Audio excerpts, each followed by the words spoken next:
káàárọ̀ sà. Mọ́mí ẹ̀tẹ̀ díẹ̀, dáàdì ẹ̀tẹ̀ díẹ̀. Ẹ káàárọ̀ mà. Ẹ káàárọ̀ àgbà ilé. Ẹ káàárọ̀ ọmọdé ilé. Ẹ káàárọ̀ ẹ̀yin ọ̀nà. Ẹ káàárọ̀ àṣẹ́ẹ̀dẹ́. Ẹ káàárọ̀ ẹ̀yin ìyàwó ilé. Ẹ káàárọ̀ gbogbo afẹ́nifẹ́re. Good morning, sir. Good morning, ma. Good morning, family and friends. Good morning, well wishers. Everybody go to see beautiful Montrose. Okay, good morning, Alaba sitting. So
Pastor Bada Ọlábọ̀dé láti Ilé-Ifẹ̀ ní dádì mi ti wá àti beautiful princess ọwọ́ Màámi Adéyínká Bada. Màámi wá láti Aké àti Òru ni màámi ti wá. Ọmọ wa tá a kó tún pẹ̀ kó dá mi lọ́lá. Wọ́n máa ní olè èsùn ní olè èwò. Mo ṣáàrin ló ṣà ń kọrin yìí náà lórí ìfẹ́ ni. Ó ní ọ̀rá ẹ bá mi gbọ́ ọ̀rọ̀ kan ọ̀rọ̀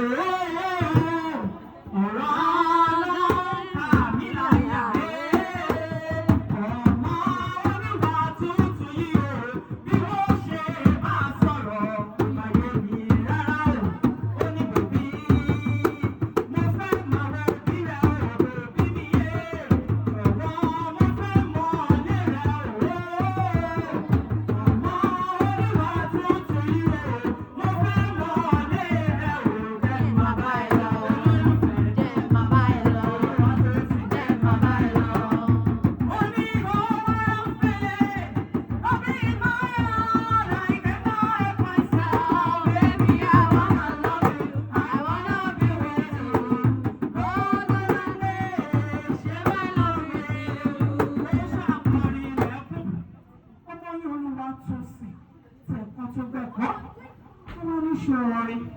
Tí o bá máa fẹ́ mi, wàá kó gbogbo bí rẹ̀ wá ní o. Wàá bá fẹ́ mi níṣu lọ́kà. Nígbà tí ọmọ wa délé, ó sọ bẹ́ẹ̀. Èmi tí ìwà bèrè mo ní kí ló special kan lára Olúwa tó sìn yẹn. Ó ní ṣe rẹ̀, Olúwa tó sìn. Ó ní she is obedient. Ó ní she is lovely. Confirm. Ó ní she is understanding. Confirm. Ó ní she is wise. Confirm. Ó ní she is adorable. Ó ní she is trustworthy. Confirm. Ó ní she is obedient. Ó ní she is sure. Ọmọ tó sure ni. Ó ní she is intelligent. Ó ní she is just naturally beautiful. Ṣé o pa ọlọ́wọ́ rẹ̀ ní ẹgbẹ́ tó ń fi ṣe ìdí ẹ̀ lè kẹ́ ẹ̀? Ọ̀pọ̀ ọmọ wa ló ní qualities. Ọlọ́wọ́ rẹ̀ ní gbogbo ní qualities yìí kí àwọn sọ wípé òun fẹ́ fẹ́ lóòótọ́. Nítorí ẹ̀ la ṣe wá. Ṣe rí gẹ́gẹ́ bí mo ti sọ mo ní Ilé-Ifẹ̀ àti Aké àti Òru láti wá. Nítorí náà ẹ gbà mí láàyè ẹ jẹ́ lọ sílé mi. Owó sọ wípé káàkẹ́ bí wá ká kó gbogbo èrò wá. Mo fẹ́ lọ lé báyìí kí n lọ kó àwọn ẹbí mi wá. Mo fẹ́ bí ìfẹ́ ẹ̀jígìrì ká gbé ìfẹ́.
kádìjọ lọ. Ibi ọlọ́mọ bá rè kádìjọ lọ. Ibi ọlọ́mọ bá rè kádìjọ lọ. Ibi ọlọ́mọ bá rè kádìjọ lọ. Ẹ fi fún wa. Ẹ fi fún wa. Ẹ fi fún wa.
bẹ̀bẹ̀ fẹ́ Olúwatósìn àbọ̀ bẹ̀bẹ̀ fẹ́. Mo bẹ̀bẹ̀ fẹ́ Olúwatósìn. Ó dàbí tẹ̀jú gbé dáńgbé èkó ló ń pè mí. Sọ̀rọ̀ sókè bọ̀bọ̀. Mo bẹ̀bẹ̀ fẹ́ Olúwatósìn. Ṣé o bẹ̀bẹ̀ fẹ́ Olúwatósìn àbọ̀ bẹ̀bẹ̀ fẹ́? Bẹ́ẹ̀ni mo bẹ̀bẹ̀ fẹ́ Olúwatósìn. Mo ní ṣé o bẹ̀bẹ̀ fẹ́ Olúwatósìn àbọ̀ bẹ̀bẹ̀ fẹ́? Mo bẹ̀bẹ̀ fẹ́ Olúwatósìn. Lórúkọ Jésù ò ní bẹ̀bẹ̀ lé ikú lọ́wọ́. Ò ní bẹ̀bẹ̀ lé àrùn lọ́wọ́. Ò ní bẹ̀bẹ̀ lé àìní lọ́wọ́. Ò ní bẹ̀bẹ̀ lé àìsàn lọ́wọ́. Àwọn tẹ́lẹ̀ ọwọ́ mi ló yàrá sí iye òjò ọmọ mi lé ní. A ní àtẹ́lẹ̀ ọwọ́ mi ló máa rọ̀ sí. Òjò ọmọ mi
Mọ́mí Ẹ̀dùn ẹ máa ṣí ní orúkọ tí bàbá. Àmín. Àti ní ti ọmọ. Àmín. Àti ní ti ẹ̀mí mímọ́. Àmín. Mọ́mí dáàdì ṣóhun ni àbóhun kọ́. Mọ́mí ẹ fi pẹ́ẹ́kì wẹ́kọ̀ mi náà. Oní tèmi, ọ̀rẹ́ mi, olólùfẹ́, ojú kan ṣàlàdà ni, lọ́lọ́lọ́wọ́ kò sóhun tí ó yà wá. Lọ́sìn bó ṣe ń lọ ọmọ ẹni wọ́n bọ́ oríṣiríṣi nǹkan wá. Ẹjọ́ wọ́n ní kò tọ́jú, who live and strong.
Amen. You shall be friends all the days of your life. The enemy will not rejoice over this earth. Because it's built on Christ, which is the solid rock. Amen.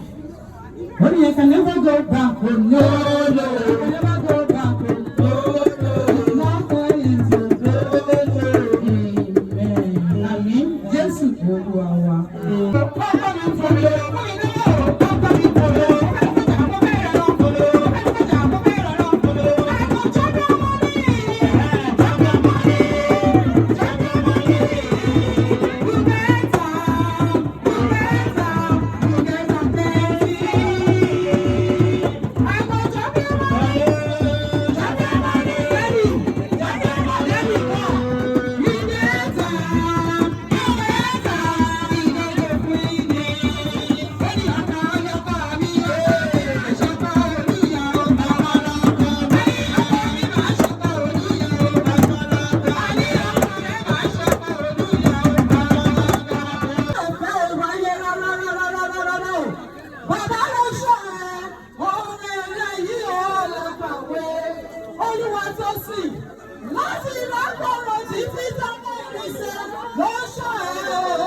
Are you saying